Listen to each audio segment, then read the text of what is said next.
इस परेशानी की वजह आप नहीं हैं। ऊपर से प्राइवेट रूम भी लिया तुमने। घर में इतनी बड़ी बात होगी और तुमने मुझे बताया तक नहीं।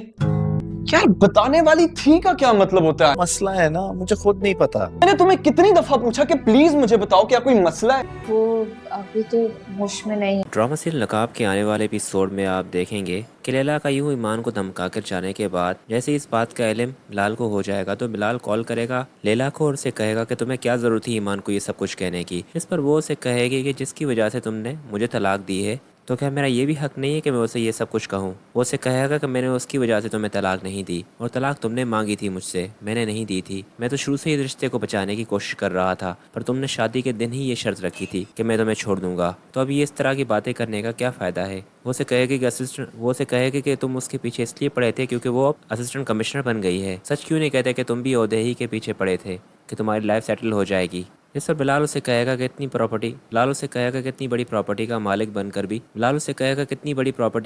होकर भी मैंने आज तक कोई चीज़ नहीं मांगी और इन ओहदे और इन चीज़ों की वजह से मैं ये तुम्हारी गलतफहमी है। उसके बाद नेक्स्ट सीन में आप देखेंगे कि ईमान को भी अब शर्मिंदगी होगी और जब बिलाल के बारे में उसे ये मालूम लगेगा कि बिलाल उसे इतना सपोर्ट कर रहा है क्योंकि तैमूर जो होगा दोस्तों वो पूरी प्लानिंग के साथ ईमान को फंसाने की कोशिश करेगा पर बिलाल ही इस सारे मसले को हैंडल करते हुए ईमान को बचा लेगा। और फिर सारे सीन के बाद ईमान उसे कहेगी कि मैंने आपको एक दफ़ा फिर गलत समझा, मैंने जज्बात में आकर ये सब कुछ कह दिया था आपको, पर अगर आप ना होते तो मैं तैमूर की इन प्लानिंग से ना बच पाती। बिलाल उसे कहेगा कि यही तो मसला है आप में, आप हर किसी को तैमूर ही समझती हैं।